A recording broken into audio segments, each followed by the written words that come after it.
Bonjour mes amis.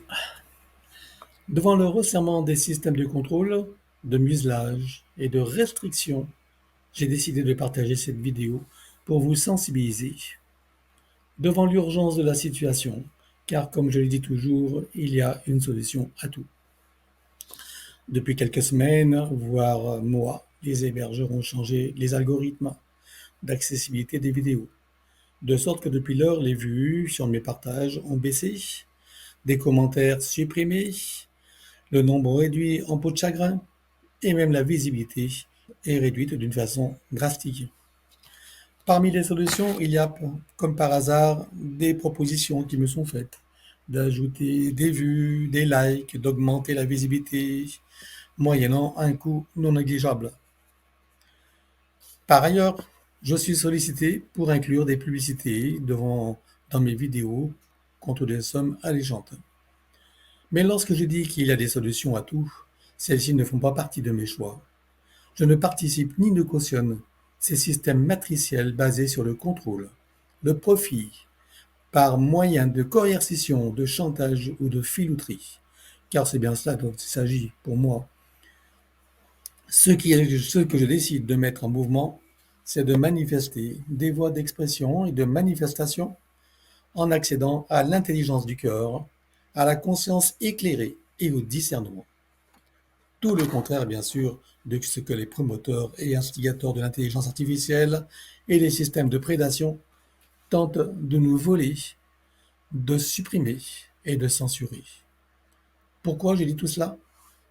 Parce que j'aime ce que je fais, ce que je partage et ce que mon activité permet à tout à chacun qui en est ouvert, qui est conscient de l'importance, de la valeur et de la pertinence de mon protocole et que j'ai élaboré pour sortir de tous ces jeux matriciels, s'en libérer par la connaissance, la sagesse intérieure et la guérison des attitudes, des habitudes et des attachements, etc., pour éradiquer les croyances ou certitudes erronées qui nous maintiennent sous le joug et la chape de plomb de l'obéissance, la soumission, la servilité, de l'ignorance qui induisent des choix et attitudes conditionnés par la peur, la frustration, l'aliénation.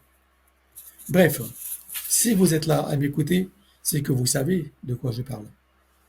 Alors, si vous appréciez ce que je vous offre, ce que cela permet et ouvre, ce que mon approche inspire et éclaire, je vous demande de m'aider à ce que mes vidéos ne disparaissent pas de vos champs de réalité. Pour cela, la recette est simple. D'abord vous abonner, c'est gratuit. Ensuite, liker les vidéos, mettre des commentaires.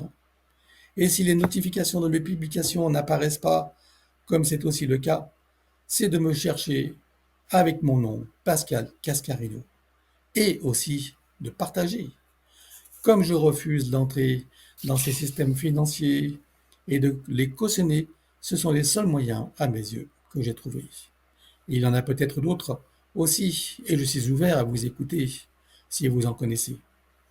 Mais je refuse d'acheter des vues, des likes, des abonnés fictifs pour donner une illusion de succès et influencer les vues. Ce n'est pas dans ma tasse de thé. Dans tous les cas, je sais que nous, humains et conscience, en expérience dans cette réalité et dans la physicalité, nous sommes plus forts et intelligents, audacieux et créatifs, libres et souverains.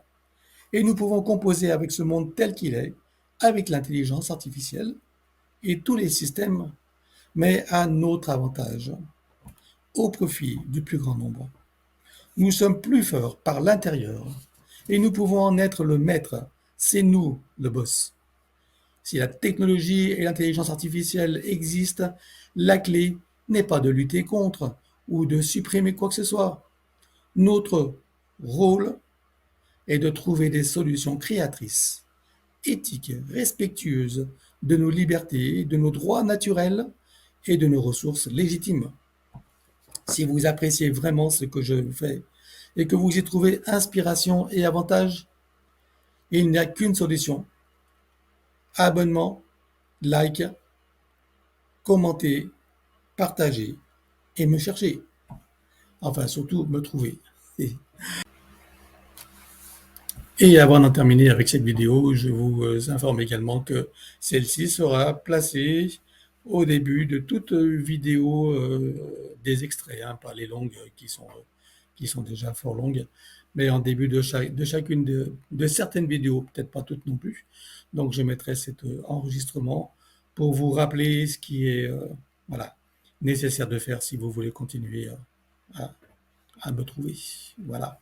Et aussi pour les personnes qui ne me connaissent pas, qui me découvrent et qui sachent également ce qui se passe, hein, qui comprennent également tous ces systèmes et de quoi ils retournent. Merci à vous et je vous souhaite donc une bonne année à tous puisque nous y sommes encore, hein. Voilà. Quand je prends de la distance par rapport à lui, au-dessus de lui, alors parfois c'est au-dessus et parfois c'est un peu en arrière de lui, parfois c'est un peu en avant. Il y a une sorte d'œil immense qu'il regarde. C'est un œil, c'est un œil assez étrange. Ce n'est pas un œil humain. La pupille est noire et le pourtour est rouge. Ok. Et regarde à qui appartient cet œil alors? Ça appartient à un draco. Draco? Ok.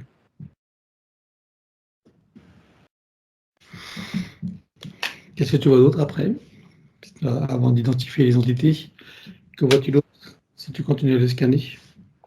Sur lui, c'est tout, sauf que cet œil-là de ce draco, il est relié énergétiquement à son chakra coronal. D'accord. Ce qui vient aussi modifier et affaiblir sa connexion au ciel, qui est parasitée par cette connexion avec l'œil du draco. Ok.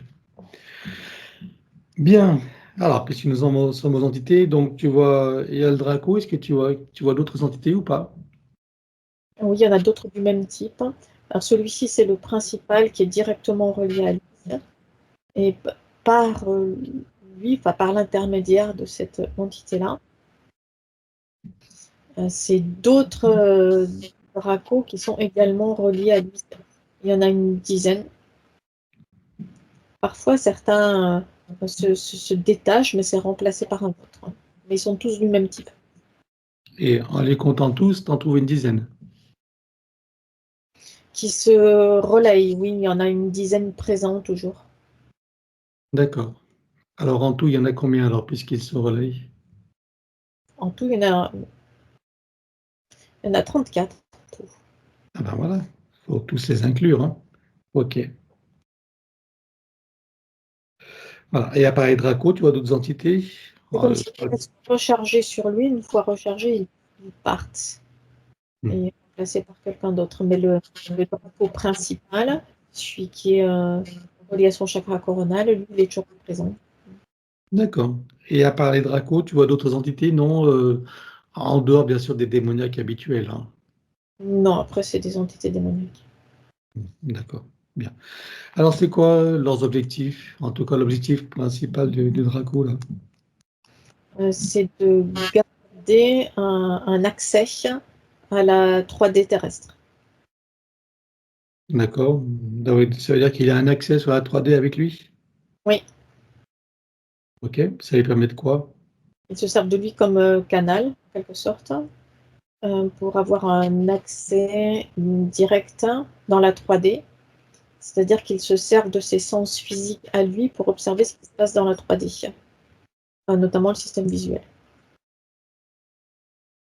D'accord, ok. D'où les visions qu'il a par rapport à ce qu'il a expliqué. Oui, On verra ça aussi en détail tout à l'heure. Donc surtout visuel, ok. Donc il se limite au sens alors, à l'observation par ses sens, c'est ça? oui, mais il y a aspiration aussi de son énergie vitale du fait de cette connexion-là. Ok. Donc c'est tout ce qui l'intéresse, c'est d'observer l'espace terrestre et lui prendre de l'énergie. Il n'y a pas d'autre objectif, hein? Oui, l'objectif, mais qui est plus lointain, C'est de s'installer dans la 3D, ce qui leur est impossible pour l'instant. D'accord. Ils veulent s'installer comment? Avec une physicalité? Oui, Avec leur physicalité améliorée ou dans le corps d'un humain? non, avec leur physicalité améliorée. Parce que leur espace en 4D est en train de se réduire. Donc ils cherchent des portes de sortie. Énergétiquement, ils ne peuvent pas monter trop haut en fréquence. Donc ils se raccrochent à des êtres humains comme lui, et ils font baisser ces êtres humains en fréquence, et notamment en créant et en accentuant ces déséquilibres électromagnétiques, ce qui leur permet de rester connectés. Ok. Donc pour l'instant, on en est qu'au stade de l'observation, donc de ce plan, c'est ça? Oui, et pour qu'ils puissent accéder au plan 3D directement, il est nécessaire qu'il y ait une terraformation donc de la 3D terrestre qui leur convienne, mais ce qui n'est pas le cas pour l'instant. Il faut qu'il y ait la terraformation qui leur corresponde. Et qu'est-ce que c'est une terraformation de la Terre qui leur correspondrait? Faire baisser les fréquences, mais très très bas, de façon à ce qu'ils puissent y rester de façon pérenne, sans dommage pour leur physicalité. Et de quelle manière ils s'y prennent pour faire baisser les fréquences de la Terre, de l'espace terrestre? En se connectant à un maximum d'êtres humains, comme ils le font avec Angie. Ok. Et actuellement, ils sont connectés à beaucoup d'êtres humains? Oui, des milliers. Des milliers? D'accord. Est-ce qu'ils agissent sur les humains qui ont un certain pouvoir sur Terre, notoriété? Oui, mais pas que. Ce qui est recherché, c'est principalement les qualités de médium, donc qui sont indépendantes du statut social ou des fonctions.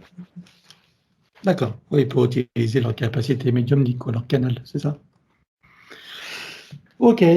Bon, alors, est-ce qu'ils ont trafiqué son ADN? Oui, pour pouvoir rester accroché à lui. Ok. Quel pourcentage est trafiqué? 3%. Est-ce qu'il y a des inclusions d'ADN extérieur ou pas? Oui, de leur ADN à eux, il y a 0,5% et 2,5% de modification. Ah, d'accord. Donc 0,5, donc de Draco. Ça lui cause quel problème, ça? Ça vient déséquilibrer son corps physique, qui a besoin de se recentrer, de se rééquilibrer. Ça lui demande des efforts et ça va lui prendre de l'énergie. Ok. Alors, on va regarder depuis combien de temps ils sont avec lui la toute première fois. Un, 2, 3. Depuis 11 incarnations, ils sont avec lui. Comment s'est produite la première approche? Elle s'est produite. Non, c'était pas la première approche. Il l'attendait en fait à sa désincarnation, mais la première approche n'était pas là. La première approche, elle était pendant l'incarnation. Il est une sorte de druide. Donc, il y a toujours 11 incarnations? Pendant l'incarnation, avant cette désincarnation, tu veux dire? Oui, c'est-à-dire que le premier contact s'est fait 11 incarnations avant. D'accord, ok. Et là, tu le vois sous forme de druide. Oui. Ok. Alors, nous sommes où là? Et à quelle époque à peu près? C'est dans une des îles qui sont au large de l'Angleterre, au nord. L'époque, c'est 15e siècle. Et le contact se fait pendant une sorte de rituel. Pendant une tempête, avec des orages et des éclairs. Ok. À quoi? L'objectif, c'est d'acquérir de la puissance. Donc, il y a comme une sorte de pacte qui se met en place à ce moment-là, avec cet être-là, ce Draco-là, et lui. Ok. Et de quelle manière il le voit, le Draco? Sous quelle forme? Il le voit sous sa véritable forme.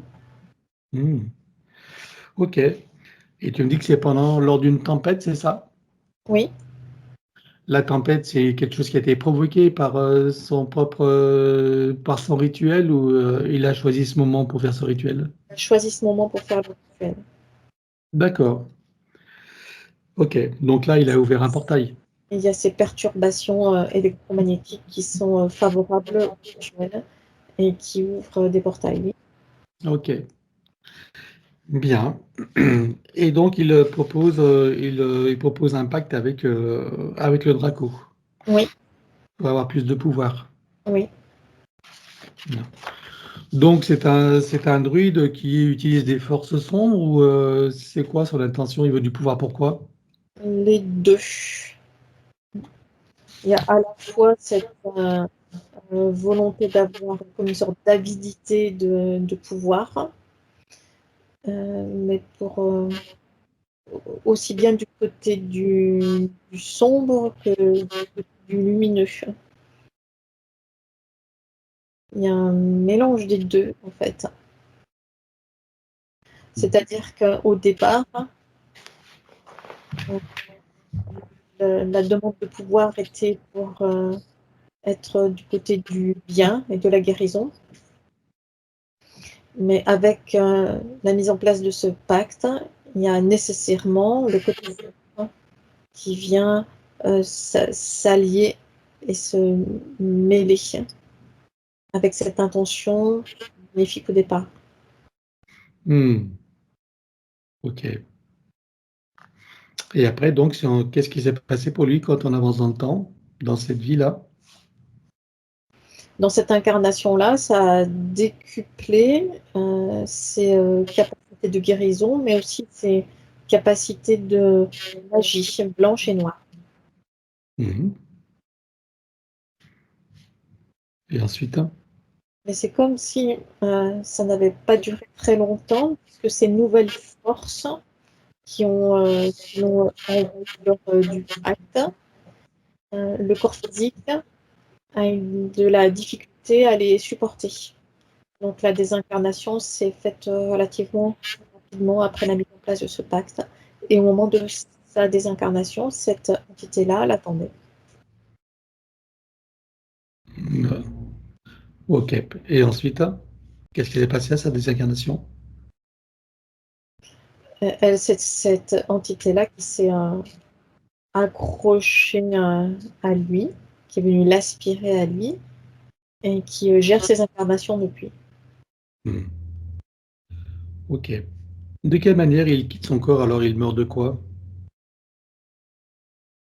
D'épuisement, c'est comme une pile qui est soudainement vidée de son énergie. Ok. Il s'en est servi à quoi du coup de l'énergie de ce pouvoir qui a été décuplé par cette entité? On n'a pas eu réellement l'occasion de s'en servir. C'est comme une sorte d'arme dangereuse à laquelle il fallait qu'il s'habitue. Donc il a tenté plusieurs fois de s'en servir en termes de guérison.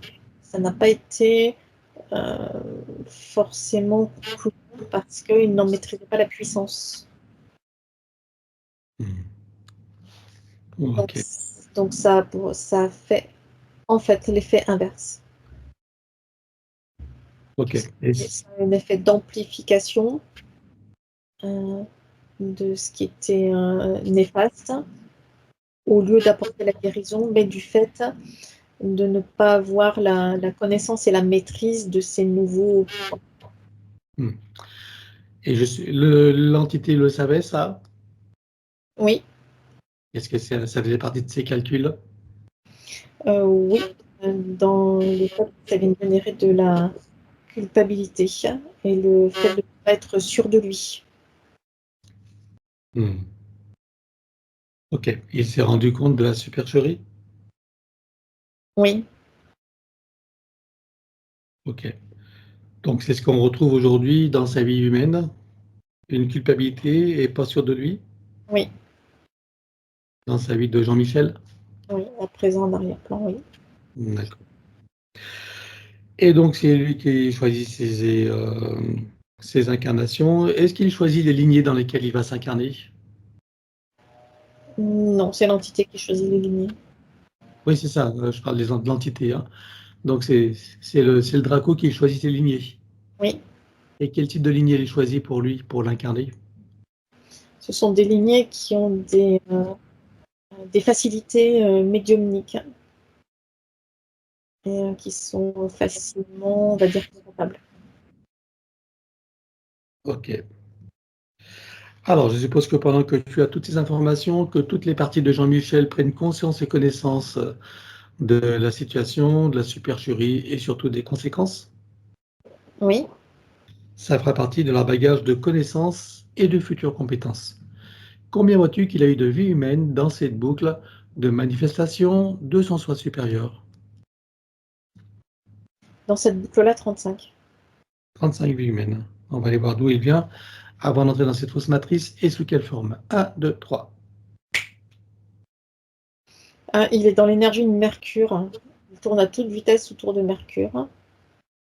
Il est dans sa Merkaba individuelle. Et c'est comme s'il cherchait à s'échapper de l'attraction de Mercure. D'accord. Il est originaire de Mercure? Non, Il vient d'où? son origine n'est pas de notre univers. C'est pour ça qu'il a de la difficulté à gérer les courants d'énergie, les flux d'énergie puissants et les attractions planétaires de notre univers. D'accord. Il venait d'où alors, du coup? D'une planète, mais d'un autre univers, une sorte de planète qui sera un peu l'équivalent de Saturne en termes d'énergie, Mhm. avec quelque chose de gris, métallique, mais c'est pas négatif, c'est puissant. Mhm. Ok. Ah, Sur cette planète-là, c'est un peuple de soldats qui est présent là. mhm. Comment est-ce que tu peux le décrire? La forme, elle est humanoïde. Euh, tu sais, dans ces films de super-héros, enfin, ce film-là, Mhm. où on voit ces êtres humanoïdes euh, en métal et qui peuvent changer de forme. Ah oui. C'est ce type d'être-là qu'il y a sur cette planète-là. Ok. Et quand tu dis qu'il change de forme, pour prendre quel genre de forme, par exemple? C'est-à-dire que de son corps, enfin de sa forme physique, euh, on va dire la forme humanoïde, c'est la base. Mais de là, il peut prendre n'importe quelle forme, la forme d'un vaisseau, par exemple. Ah oui. Ok. Bien. Et donc lui, c'est un soldat. Oui. Et donc, comment est-ce qu'il s'occupait sur sa planète en tant que soldat? Il faisait des guerres ou c'était quoi Principalement des entraînements. Mais c'est comme s'il ne voyait pas la finalité de ces entraînements. Et euh, lui, en tout cas, là où je le perçois là maintenant, il est plutôt on va dire, jeune dans l'incarnation et en phase d'entraînement, mais dont il ne perçoit pas la finalité, puisqu'il n'est encore jamais allé au combat. Ok. Donc il y a une Donc, sorte d'impatience d'aller au combat, d'y aller, de se confronter, d'explorer et de sortir de ce quotidien ennuyeux. d'accord. Et donc là, c'est une planète en quelle dimension là? C'est ce qui, alors c'est pas les mêmes échelles dimensionnelles, mais c'est ce qui correspond approximativement à la quatrième dimension de notre univers. Je m'en doutais. Ok. Ok. Et donc, qu'est-ce qui s'est passé pour qu'il se retrouve en orbite autour de Mercure? Il a en quelque sorte fugué C'est-à-dire que, trouvant que l'attente était trop longue pour participer au prochain combat. L'attente était trop haute. On n'entend pas bien le son. Hein. Il y a des, je sais pas, il y a des baisses de son et il y a des mots qui se distinguent pas trop. Alors vas-y. L'attente était trop longue pour Trop longue? trop longue pour participer au prochain combat. Oui. Donc il s'est échappé, il s'est enfui en transformant sa propre physicalité en vaisseau. Il est parti en exploration, mais sans avoir d'objectif ni de but précis. Et c'est même sans réaliser qu'il avait changé d'univers. Il est arrivé dans le nôtre univers. D'accord. Il est passé par quoi? Par des portails, des tunnels? Comment? Oui, il est passé par comme s'il y avait des sortes de passages, des sortes de trous de verre qui sont différents des passages des soleils centraux pour passer d'un univers à un autre. C'est comme des sortes de trous de verre, des passages secondaires. Ok. Et donc là, il se retrouve directement en satellite autour de Mercure? Non pas directement, il y a une sorte de longue errance et avec la recherche d'énergie similaire à sa planète d'origine. Et c'est ce qui l'a amené vers Mercure. Mais après de longues dérives et recherches. D'accord. Et donc il a habité sur Mercure? Non, il y a abandon de sa physicalité première qu'il avait modifiée en vaisseau. Et là, il est dans sa Merkaba et tourné autour de Mercure. Ok. Quand tu dis abandon de sa physicalité, c'est-à-dire qu'il passe par une phase de ce qu'on appelle la désincarnation? Oui, parce que les fréquences sont trop différentes. Mhm. Et il s'est trop éloigné, on va dire, de sa base. Il y a comme le besoin de se recharger en métal. Et c'est ce qu'il cherche en fait à faire en étant là, en orbite autour de Mercure.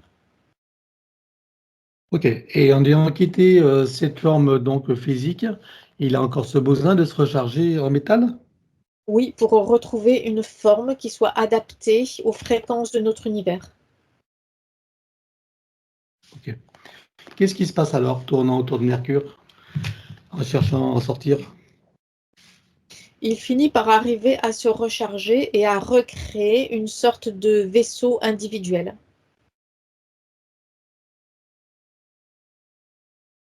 Qui Oui. vient en quelque sorte entourer et protéger sa Merkaba et qui lui permet, il y a suffisamment d'énergie absorbée qui lui permet de s'extirper de l'attirance de la planète, de l'attraction de la planète. Mhm. Il a De eu quelle, comme, il a de eu quelle comme manière il construit, de quelle manière il construit ce vaisseau-là? Comment il s'y prend?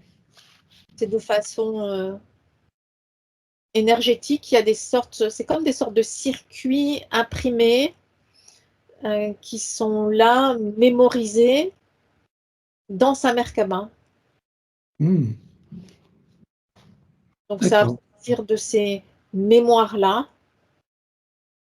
et en adaptant à la structure de notre univers et avec l'énergie tirée de Mercure qu'il qu'il recrée cette sorte de vaisseau. D'accord. Et donc, avec ce vaisseau, il arrive à s'extirper donc de l'influence de Saturne, de Oui, son attraction, de Mercure, pardon. Et ensuite, que se passe-t-il pour lui? il part en exploration de notre système solaire et des planètes et des étoiles environnantes. Et il est attiré par la Terre parce qu'elle est différente des autres. En tout cas, elle lui apparaît comme telle.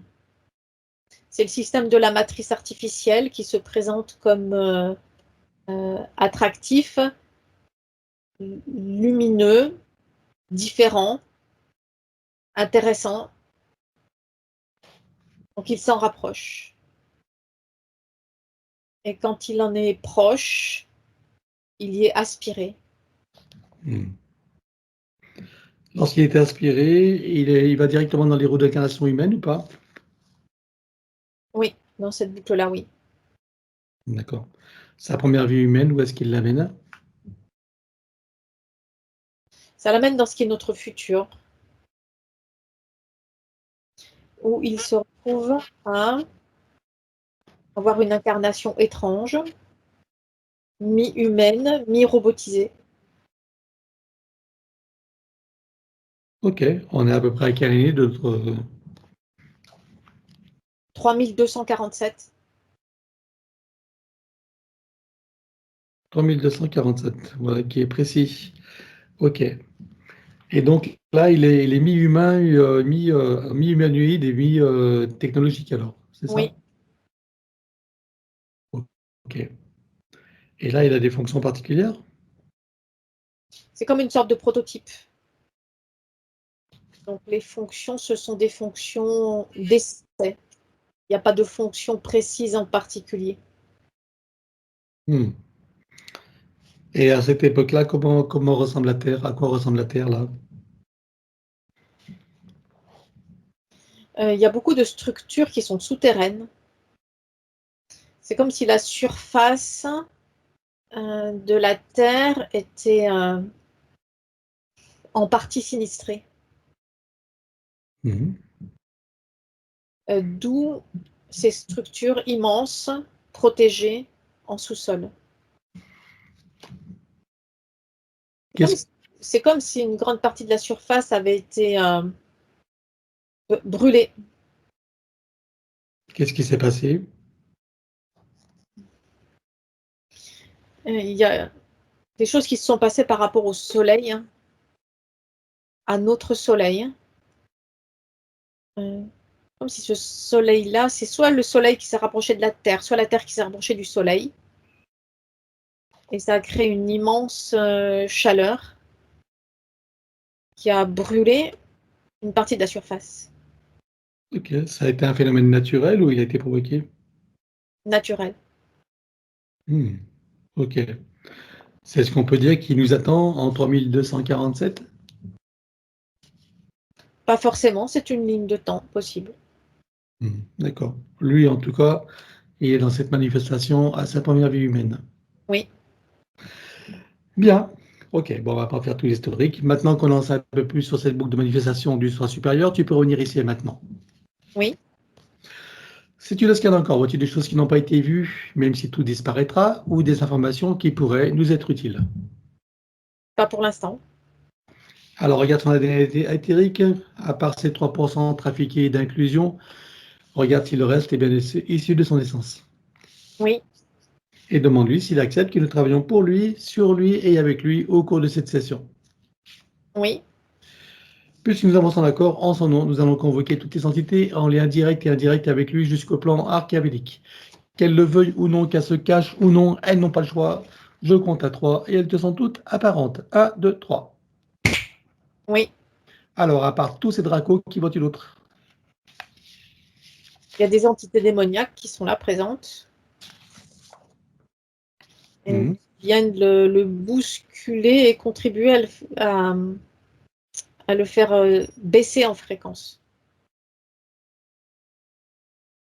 Elles appuient sur quelle faille? Sur l'anxiété, sur le fait de ne pas être sûr de lui, de ne pas être à sa juste place. Ok. En plus, qui vois-tu d'autre alors?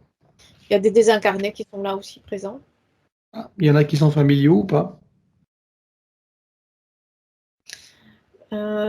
Pas spécifiquement.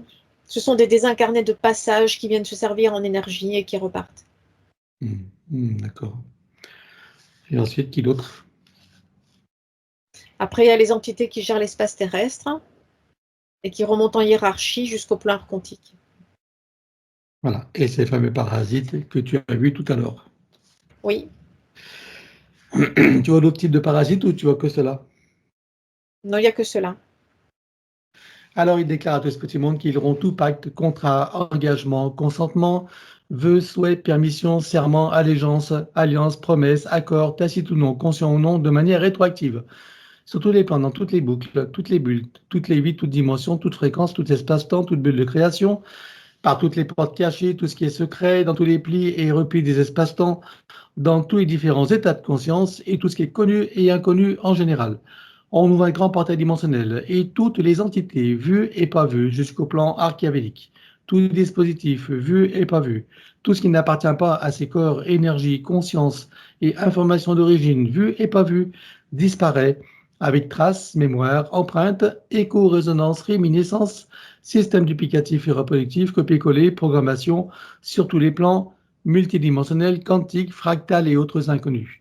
On ouvre un grand portail dimensionnel et tout disparaît totalement. 1, 2, 3. Oui, Tu le refermes, tu l'effaces.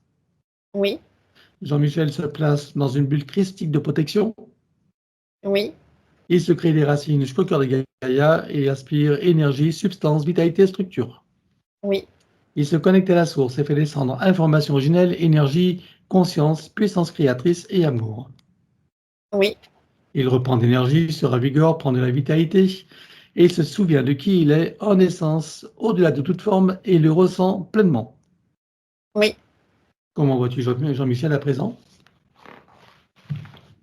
Ah, c'est plus clair, calme et équilibré dans son espace d'énergie maintenant. Bien. Alors, regarde comment réagissent ces entités. Il y a de la colère, comme une sorte de grondement puissant qui est là présent en arrière-plan et qui descend sur lui comme pour venir l'écraser. Est-ce que tu vois qu'ils nous ont identifiés? Est-ce qu'ils voient la séance ou pas? Ils la voient, mais ils ne peuvent pas l'atteindre en raison des différences de fréquence. Ok, donc ils n'ont rien tenté à part d'avoir agi sur ton ordinateur. Exact. Bien, alors on va tous évoquer, donc comme un arrêt sur image sur tous les plans. 1, 2, 3. Oui, Maintenant, tu reviens en arrière et tu te positionnes à un moment juste avant que les entités réalisent qu'il se passe quelque chose et qu'elles n'aient eu le temps de faire quoi que ce soit. oui, Et là, tu vois un portail dimensionnel et on vire tout. 1, 2, 3. oui, Tu le refermes et tu l'effaces. c'est fait. Regarde la bulle de Jean-Michel, dis-moi s'il reste quelque chose à éliminer. Il y a des échos et des résonances.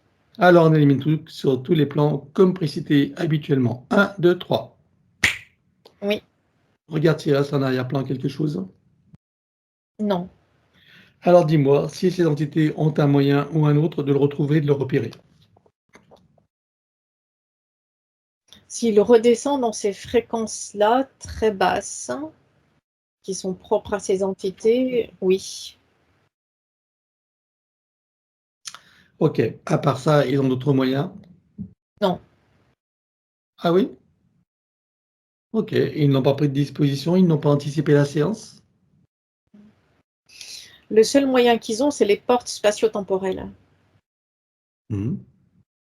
qu'ils peuvent ouvrir et fermer à leur guise, mais c'est comme s'il y avait une chance sur deux de pouvoir l'atteindre. Parce qu'en raison des différences de fréquence, c'est parfois la porte s'ouvre sur du vide et parfois elle s'ouvre sur lui. D'accord, tout dépend de son état de fréquence, c'est ça, son état fréquentiel. Ouais. Il faut qu'il soit exactement en face de la fenêtre fréquentielle pour qu'il puisse être atteint, que ce soit dans cette incarnation-là ou dans les 11 autres incarnations où ces entités étaient là présentes. Ok, ils ont des moyens technologiques pour accéder à ces portails. Oui, ce sont eux qui les ont créés et eux qui les actionnent, qui s'en servent. D'accord. Par quels moyens ils les créent? Je ne sais pas. C'est comme si c'était une sorte de technologie qui était déjà présente, mais est transmise de génération en génération. C'est-à-dire que les entités là présentes qui se servent de cette technologie ne savent pas comment elle est fabriquée, et ne sait pas comment la réparer si elle tombe en panne. D'accord. Ça ressemble à quoi cette technologie? C'est comme des sortes de puces informatiques qui contiennent les informations. Ok. Ils ont beaucoup de machines comme ça? Oui, il y en a des centaines. Des centaines. Parce que si une tombe en panne, comme ils ne savent pas réparer, il y en a toujours une de rechange. Ok. Quand tu dis des centaines, t'en vois combien exactement? 486. On peut tout exploser? Oui, Eh ben, tu fais une puissante déflagration et on explose tout. Un, 2, 3. oui. Qu'est-ce qui se passe quand on fait ça? Les portes sont fermées, les portes interdimensionnelles. Il n'y a plus les moyens de les ouvrir. Comment réagissent-ils? Il y a de la colère et ils viennent se heurter violemment contre les portes fermées, mais sans arriver à les traverser. Voilà. Et ils n'ont pas le moyen de les reconstruire alors, si j'ai bien compris. Non, Ah ben, voilà une chose qui est bonne. Maintenant, on va effacer de leurs circuits neuronaux le souvenir, la mémoire de l'existence de Jean-Michel et de tout autre moyen technologique. Donc, comme une amnésie totale pour tout le collectif. Un, 2, 3. oui, Voilà. Et là, comment réagissent-ils? ça les calme instantanément. Ils s'éloignent de ce mur et de ces portes.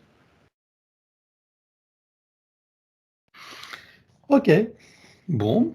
Eh bien, maintenant, on va regarder le soi supérieur de Jean-Michel. Dis-moi sur quel plan tu le vois et dans quelle situation. Il est sur le plan montréal en observation.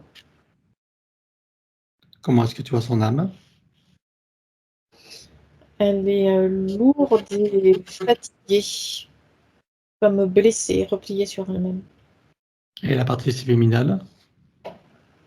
Elle s'est éloignée de la partie physique pour être impactée le moins possible. Alors, on va demander au soi supérieur s'il est adéquat que nous partions du plan morantial pour recréer une nouvelle ligne de temps et une incarnation à neuf avec l'accès à son plein potentiel intérieur, dans un équilibre, une harmonie et une santé parfaite sur tous les plans, une parfaite sécurité intérieure et l'amour qu'il est. Oui, Alors nous y allons. Un, 2, 3. oui, De cet espace morantiel, je suppose que la partie de lui qui y réside, c'est pourquoi nous sommes là. oui, Je lui propose d'aller à l'orée de son incarnation en tant que Jean-Michel pour recréer une nouvelle ligne de temps et une incarnation à neuf avec l'accès à son plein potentiel intérieur, dans un équilibre, une harmonie et une santé parfaite sur tous les plans, une parfaite sécurité intérieure et l'amour qu'il est. Est-ce que c'est correct pour lui? oui. Alors nous y allons en mode de déplacement quantique, c'est-à-dire simultané et immédiat, sans passer par aucune condition ni influence de la matrice artificielle. Un, 2, 3. Oui. Sur cette nouvelle ligne de temps et dans ces nouvelles conditions, demande-lui quels sont ses projets pour la vie de Jean-Michel. Explorer avec curiosité, plaisir et satisfaction aussi toutes les potentialités qui sont là présentes dans cette incarnation humaine. Ok, c'est un projet ambitieux d'explorer toutes les potentialités pour une seule vie humaine.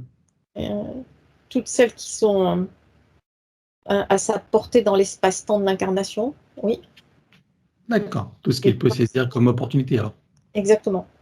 D'accord, ouais. Quel moment choisit-il pour entrer dans sa nouvelle physicalité Au moment de la conception. et à quel pourcentage est-il connecté à ce moment-là à la source? 99%. Tu l'invites à monter à 100%.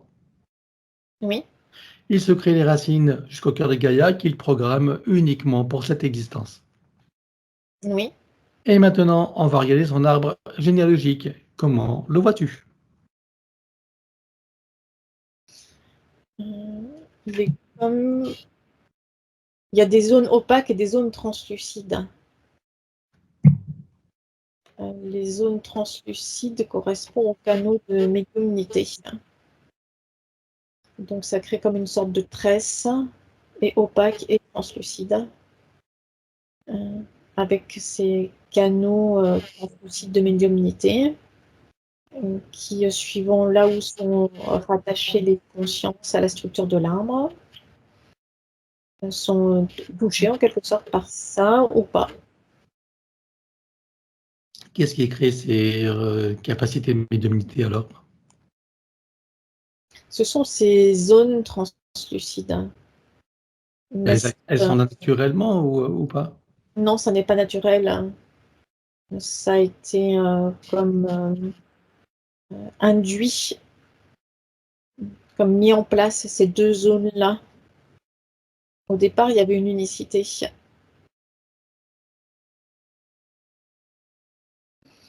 Ces deux zones-là ont été mises en place, mais c'est à la sortie des roues d'incarnation que ça s'est mis en place, par des entités démoniaques qui sont comme chargées de formater les lignées.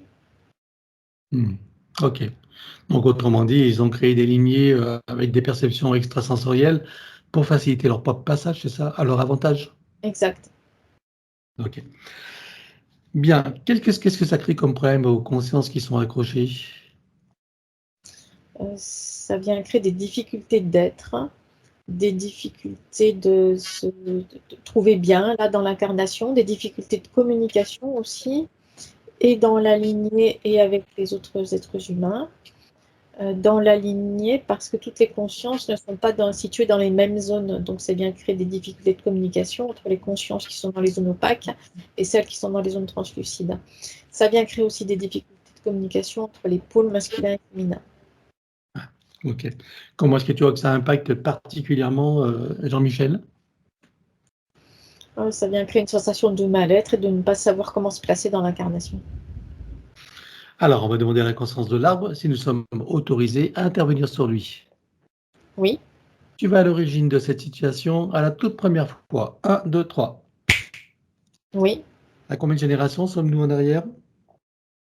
56. 56. Que se passe-t-il à ce moment-là? C'est à la sortie des roues d'incarnation où cette sorte de formatage se met en place par des entités démoniaques et qui sont dédiées à ce type de tâches. Ok. Alors, est-ce que tu peux trouver un moment où cet arbre est parfaitement libre et non encore repéré? Oui, Tu te présentes à lui à ce moment-là, tu lui donnes les informations de ce qui pourrait survenir si rien n'est fait, et tu lui proposes de trouver une solution créatrice pour que cette situation n'arrive jamais. oui, Que choisit-il de faire? une montée en fréquence. Haute, soudaine et puissante qui vient le placer hors de portée et de perception de ces entités. On va compléter ça par une connexion de l'arbre à la source pour faire descendre, toucher en plein cœur et dans sa conscience. Que se passe-t-il pour lui et toutes les âmes qui sont accrochées? Il y a l'énergie qui recommence à circuler maintenant, fluide et légère, unifiée entre toutes les consciences rattachées à la lignée. Comment est-ce que tu vois que ça impacte particulièrement Jean-Michel? Ça vient le recentrer, l'apaiser, l'équilibrer. Ok. Et qu'en est-il maintenant de ses capacités extrasensorielles? Elles sont là, présentes, stables, stabilisées, ce qui n'était pas le cas auparavant. Et bien sûr, pour son propre avantage. Oui, Oui, d'accord. Ok. Alors, est-ce que tu peux l'inviter à créer des voies de communication par le cœur, d'ouverture de conscience et d'auto-guérison pour toutes les âmes de sa lignée, en particulier ses plus proches? oui, Allons-y. c'est fait. Il enroule son arbre avec autant de sinusoïdes d'énergie que nécessaire et issus de sa propre source. Oui, Et tu ancres. oui. Que compte-t-il faire avec lui à présent? Est-ce qu'il veut le couper partiellement ou entièrement? Est-ce qu'il veut réaménager, réinformer, transmuter ou autre? Il coupe à 29% et pour la partie restante, il réinforme et réaménage. Il manque c'est fait. C'est fait. Bien. Alors maintenant, on va s'occuper de son ADN. On a vu qu'il y a 3% de trafic d'ADN modifié, dont 0,5 d'inclusion. Quel pourcentage peut-on commencer à éliminer? 1,5%. 1,5%. Ok, alors on élimine 1, 2, 3, comme précité.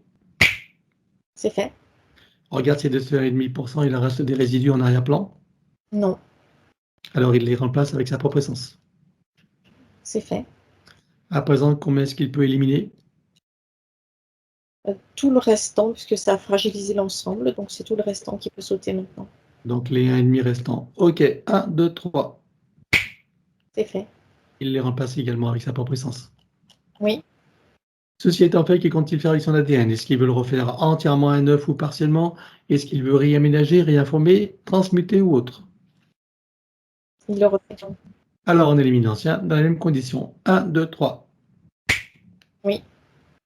Et il le recrée à neuf avec le gabarit de l'arbre de création dans la version la plus adéquate compte tenu de ses propres objectifs d'incarnation. Oui. Combien vois-tu d'hélices? Combien sont connectés et combien sont activés? Il y en a 6 de connectés, 3 d'activés. Est-ce qu'il peut activer les 3 autres? Oui. Allons-y. C'est fait. Faut-il rajouter de nouveaux programmes? Oui. Allons-y également et dis-moi quelle différence ça fera pour lui. Des programmes de stabilisation et de renforcement de sa base énergétique. C'est fait. Bien, alors à présent, on va s'occuper de l'élimination des codes matriciels limitants et ça, comme d'habitude, on va le faire en privé. L'élimination des codes matriciels limitants ayant été réalisée, j'aimerais que tu regardes s'il reste des programmations archontiques ou de celles de l'intelligence artificielle. Non, il n'y en a pas. Bien, alors il remplace tout ce qui doit l'être avec sa propre essence. Oui. Il enroule son ADN avec autant de sinusoïdes d'énergie que nécessaire issus de sa propre source Oui. et tu ancres. Oui. Il remonte sa ligne de temps juste avant sa naissance. Voilà, et dis-moi quel pourcentage est-il connecté à ce moment-là à la source. 83%. Il remonte à 100% tout en vérifiant ses racines et en créant l'équilibre. Oui. Il s'apprête à venir au monde, il envoie de l'amour dans le ventre maternel, dans l'environnement, il vient au monde. Oui. Et il remonte toute sa ligne de temps jusqu'à ici et maintenant, en se souvenant de qui il est en essence, au-delà de toute forme, et en le ressentant pleinement. Dans sa souveraineté, sa liberté, son autonomie, son unité, sa puissance intérieure, sa créativité illimitée, un équilibre, une harmonie et une santé parfaite sur tous les plans, une parfaite sécurité intérieure et l'amour qu'il est. Oui. Il enroule cette nouvelle ligne de temps avec autant de sinusoïdes d'énergie que nécessaire issus de sa propre source. Oui. Et tu ancres. Oui. Et nous effaçons l'ancienne ligne de temps avec tous les potentiels coexistants des passés, présents, futurs, sur tous les plans multidimensionnels, quantiques, fractales et autres inconnus, dans toutes les boucles, toutes les couches et toutes les vies. Oui. Et il déclare que tout ce qui est inhérent, attenant et afférent à l'ancienne ligne de temps, sur tous les plans, dans toutes les vies, toutes dimensions, toutes fréquences, tout espace-temps, toute bulle de création, avec traces, mémoire, empreinte, écho, résonance, réminiscence, système duplicatif et reproductif, copier-coller, programmation, que tout soit rompu et effacé. 1, 2, 3. Oui. Et pour accélérer la manifestation de tout ce qui a été fait jusqu'à présent, y compris pour l'arbre généalogique et pour chacune des consciences concernées, tu vas baliser un chemin énergétique pour faire redescendre les énergies et les informations sur le plan physique en 3D. Oui. Et tu ancres. C'est fait.